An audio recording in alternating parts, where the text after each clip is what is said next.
Olá, hoje a gente tem um material bem denso aqui na nossa mesa, mas, nossa, é fascinante. Chegou pra gente um conjunto de diagramas esquemáticos e uma análise em vídeo super detalhada do circuito de alimentação de um iPhone 14. E o nosso desafio aqui é, tipo, mergulhar nesses mapas técnicos e seguir a jornada da energia, sabe? Desde o momento em que ela sai da bateria, a gente quer entender como ela se espalha e alimenta as peças principais do aparelho.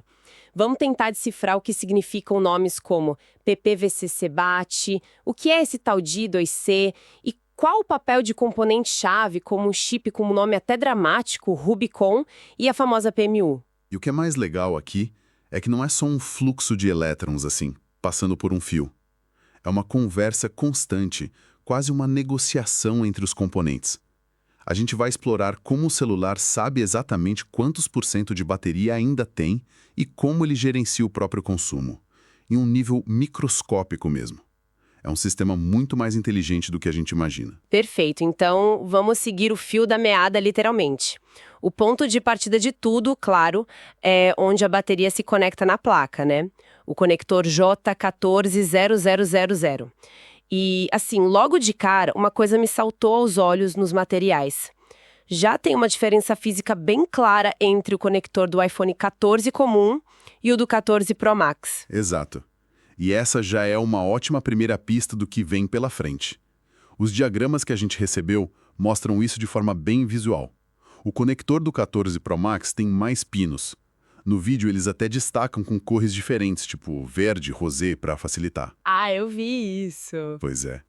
E na prática, isso quer dizer que, embora o objetivo principal seja o mesmo, que é levar a energia da bateria para a placa, o modelo Pro Max já começa com uma interface mais complexa. E o que isso sugere? Mais pinos não é só para, sei lá, ter mais contato, né? Deve ter uma função. Com certeza. Não é redundância. Mas pinos podem significar linhas de comunicação de dados a mais. Talvez o modelo Pro tenha um sistema de telemetria mais avançado que informa o estado da bateria com mais detalhes para PMU. Entendi. Pode estar ligado a modos de gerenciamento de energia mais granulares, que o modelo padrão não tem, ou até protocolos de segurança mais robustos. A Apple não ia adicionar essa complexidade e custo à toa, sabe? Desde o primeiro milímetro, o modelo Pro já se diferencia. Entendi. A história já começa a ficar mais complexa. E esses diagramas, eles mostram as trilhas de energia que parecem umas linhas retas no mapa. Mas a realidade física de uma placa de iPhone moderno é mais como um prédio de vários andares, não é? Tem o famoso conceito da placa dupla, placa sanduíche. Essa analogia do prédio é perfeita. Como a energia viaja entre esses andares. A fonte que a gente analisou usa uma bem parecida. 2 fatias de pão. Cada fatia é uma placa de circuito. Uma com a CPU, memória, e a outra com os chips de rádio, por exemplo. Para que a energia e os dados que saem da bateria em uma fatia cheguem à outra, é preciso uma ponte. Uma ponte. Ou um elevador. No jargão técnico, essa ponte se chama interposer. É uma camada no meio, recheada de esferas minúsculas de solda que conectam as 2 placas.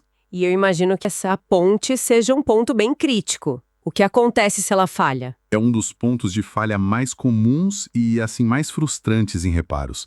Um tombo mais forte, uma pequena flexão no aparelho, e algumas dessas conexões microscópicas no interposer podem simplesmente romper. E aí já era. O resultado: o aparelho pode morrer completamente. A energia sai da bateria, chega na primeira placa, mas não consegue cruzar a ponte para alimentar a CPU na outra. Para o sistema, é como se a energia nunca tivesse chegado no cérebro. Faz todo sentido. Então vamos assumir que a energia conseguiu cruzar essa ponte com sucesso. A próxima parada na linha principal, a PPVCC-BAT, é um chip com um nome bem dramático, o 4000, o tal do Rubicon. Rubicon. Isso soa como uma decisão sem volta. É uma tradição curiosa da Apple. As fontes que a gente viu mencionam que, historicamente, os CIs de gerenciamento de carga recebem nomes de rios famosos, Tigris, Yangtze, e agora, Rubicon. Ah, é? E o seu instinto sobre o nome tá certo. O Rubicão foi o rio que Júlio César cruzou, um ato que tornou a guerra civil inevitável, né? um ponto de não retorno. Exato. Esse CI, o Rubicão, é um dos primeiros componentes importantes a receber a tensão total bruta da bateria. Ele funciona como um grande portão, um controlador de acesso. A decisão que ele toma sobre deixar a energia passar e como passar é de fato um ponto crítico. Ok, então a energia passou pelo portão do Rubicon. E aqui é onde o mapa começa a ficar realmente complicado. Não são só trilhas de energia, mas também trilhas de informação. Eu encontrei uma aqui que parece um código secreto. I2C 2SMC Charger Biggs D1V8. Vamos tentar decifrar isso juntos. O que é esse I2C? Vamos lá. I2C é Inter-Integrated Circuit. É basicamente o nome de um protocolo de comunicação, uma linguagem digital. Pensa no I2C como o Esperanto dos chips. É uma forma padronizada para vários circuitos de uma mesma placa conversarem entre si usando só duas linhas. Entendi, é a linguagem. E o SMC no meio do caminho? SMC é a sigla para System Management Controller. Pensa nele como o gerente de operações da placa. Enquanto a CPU está lá ocupada rodando os aplicativos, o SMC cuida das tarefas de baixo nível, do trabalho sujo, sabe? Monitorar a temperatura, aqui gerenciar o estado da energia. O gerente de operações, gostei. Charger e BI parecem mais óbvios. Algo a ver com o carregador e BI imagino que seja bidirecional, certo? Exatamente. A comunicação flui nos dois sentidos. O sistema pergunta o estado da bateria e a bateria responde. É uma rua de mão dupla. Ok, agora a parte que me deixou mais curiosa. GG. O que diabos é GG? Essa é a melhor parte. GG significa Gas Gauge, ou Fuel Gauge. É literalmente o medidor de combustível da bateria. É através dessa comunicação que o circuito inteligente dentro da própria bateria informa ao SMC qual a porcentagem de carga exata, a saúde dos ciclos, a temperatura interna, tudo. Não acredito. É por causa da linha GG que a gente vê aquele número de 93% na tela e não uma estimativa vaga. Fantástico. Então essa linha é basicamente a fofoqueira oficial da bateria, contando todos os segredos dela para o resto do celular. E, para fechar, SDA é a linha de dados e 1V8 é a voltagem, 1.8 volts. Perfeito. Você decodificou. E essa voltagem baixa, 1.8 volts, é importante. Mostra que essa é uma comunicação de dados de baixa potência, feita para ser eficiente e não desperdiçar a própria energia que está sendo gerenciada. Uau! Então, uma única linha no esquemático, com um nome que parece um ruído, é, na verdade, uma conversa telefônica completa sobre o estado da bateria e para onde vai essa informação toda. Quem é o grande chefe que ouve tudo isso? Essa conversa toda e a própria energia principal convergem para o grande cérebro da operação, a U330, mais conhecida como PMU, a Power Management Unit. A fonte que a gente analisou descreve ela como o coração do sistema. Se a bateria é o tanque de combustível, a PMU é o coração que bombeia esse combustível na pressão e quantidade certas para cada órgão no aparelho. E como esse coração sabe qual a pressão certa do bombeamento? Como a PMU sente o que está acontecendo na linha principal? Eu vi nos diagramas umas linhas com a palavra sense no nome, que parecem ser os sensores do sistema. Exato. Sense é sentir, e é exatamente o que essas linhas fazem. São os nervos da PMU. Duas delas, em particular, mostram a sofisticação do sistema. Ambas saem da linha principal da bateria, a PPVCC BATT, e vão direto para a PMU. Mas no meio do caminho, cada uma passa por um resistor minúsculo, quase invisível. E esses resistores são a chave de tudo, imagino. São a chave da medição precisa. A primeira linha se chama Analog PMU BATV-CCIE Sensor. A parte importante aqui é IBAT. O I, em eletrônica, representa a corrente. Essa linha passa por um resistor, o R3701, de 1 kΩ. A PMU usa essa linha para monitorar quanta corrente está sendo puxada da bateria. A segunda linha, Analog PMU BATV-CCI Sense, passa por outro resistor, o R3702, mas com um valor bem diferente, 9,53 kΩ. Esta não monitora a corrente, mas sim a tensão da bateria. Espera um pouco.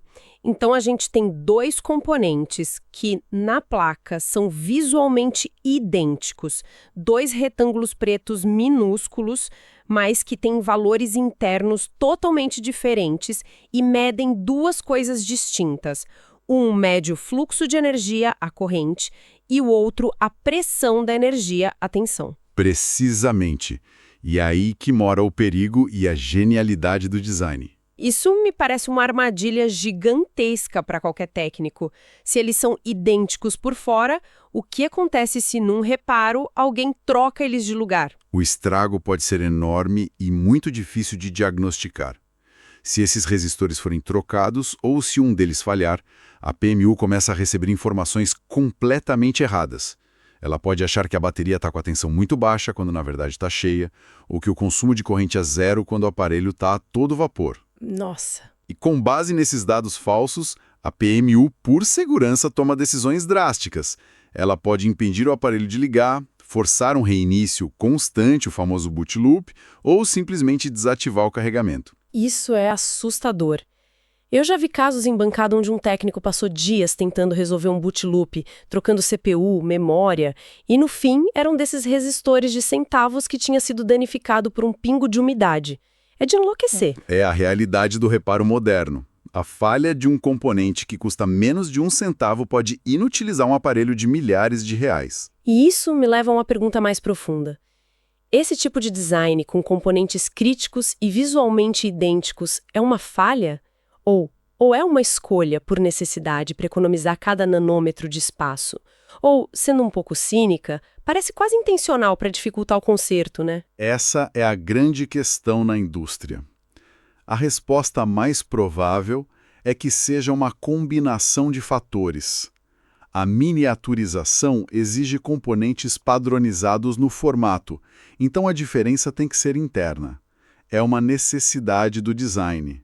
No entanto, a consequência disso, intencional ou não, é que cria uma barreira de conhecimento e equipamento enorme para o reparo independente. Você não conserta mais só com ferro de solda. Você precisa de um microscópio, esquemáticos e um conhecimento profundo de como o sistema pensa. Então, o que tudo isso significa no fim das contas? Significa que a tarefa que a gente considera simples, que é usar a bateria do celular, é na verdade um balé de alta precisão. É um sistema de monitoramento e comunicação incrivelmente sofisticado. A energia não só flui passivamente, ela é constantemente medida, interrogada, reportada e gerenciada por múltiplos CIs inteligentes. E tudo isso depende da integridade de componentes minúsculos, como aqueles 2 resistores. Foi uma jornada em tanto.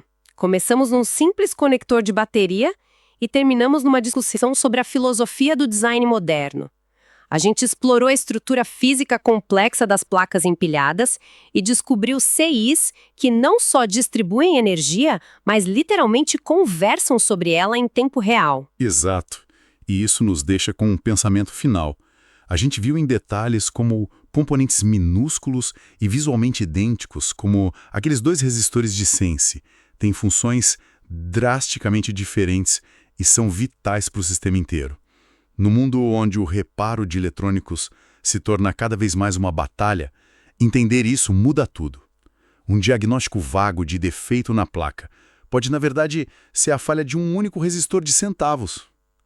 A questão que fica é, até que ponto essa miniaturização, que nos dá aparelhos tão poderosos, também define os novos limites do que é e do que não é considerado reparável. E aí, a gente usa esses aparelhinhos no bolso todo santo dia, né? Mas alguém já parou para pensar o que de fato acontece naquele exato momento em que a gente aperta o botão de ligar? Hoje, a gente vai fazer exatamente isso. Vamos mergulhar nesse mundo invisível dentro do celular e seguir a jornada da energia, desde a bateria até tudo ganhar vida. Bora lá? Pois é, essa é a grande pergunta que vai guiar a gente. Porque, olha, não é só um clique e pronto. É o início de uma cascata de eventos, sabe? Tudo super rápido, super complexo. É como uma corrida de eletricidade num labirinto minúsculo. E o ponto de partida de tudo isso? É um lugar que todo mundo conhece bem. Claro, a bateria. Mas para essa nossa exploração aqui, vamos tentar enxergar a bateria de um jeito diferente. Não só como uma caixinha de energia, mas sim como a nascente de um rio, sabe? Um rio de elétrons que está prestes a começar uma viagem incrível e, o mais impressionante, uma viagem totalmente planejada. Então, a primeira parada dessa nossa viagem é a conexão da bateria com o celular. E já vou adiantando, isso aí não é um simples encaixe, não. É uma peça bem mais inteligente do que a gente imagina. Isso mesmo, um portal. Porque ele não só deixa a energia passar, ele também gerencia a comunicação, garante que tudo vai correr bem, de forma segura, eficiente. E o mais legal é que a complexidade desse portal muda muito de um aparelho para outro. Olha que interessante essa comparação.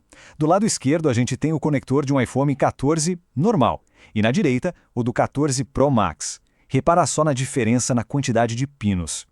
Ter mais pinos significa que o modelo Pro não está gerenciando só a energia pura. Ele está lidando com muito mais dados, com mais comandos, o que permite um controle assim muito mais fino, sabe? E é isso que faz funcionar recursos mais pesados, como as câmeras super avançadas e a tela com mais atualização. Ok, a energia passou pelo portal. E agora? Agora ela chega no coração do celular, a placa de circuito. E para a gente entender como essa placa funciona, a melhor analogia que existe é uma que dá até fome. É isso aí. Essa analogia do sanduíche é simplesmente perfeita. Porque uma placa de circuito, que o pessoal técnico chama de PCB, não é só aquela superfície verdinha que a gente vê. Na real, ela é o empilhamento de várias camadas bem fininhas, cada camada com seus próprios caminhos, seus próprios circuitos, e tudo isso prensado junto, formando uma coisa só. O que a gente está vendo aqui é tipo o desenho de uma fatia só desse sanduíche. A energia precisa se mover não só na horizontal, na superfície, mas também para cima e para baixo, por entre essas camadas que a gente não vê. A pergunta é como ela faz isso? E a resposta está aí, nesse componente com o nome chique, interposer. Mas a ideia é simples. Pensa nele exatamente como um elevador para eletricidade. Quando um sinal elétrico precisa de uma camada para outra, ele pega esse elevador, o interposer, e sobe ou desce para o andar certo dentro do nosso sanduíche eletrônico.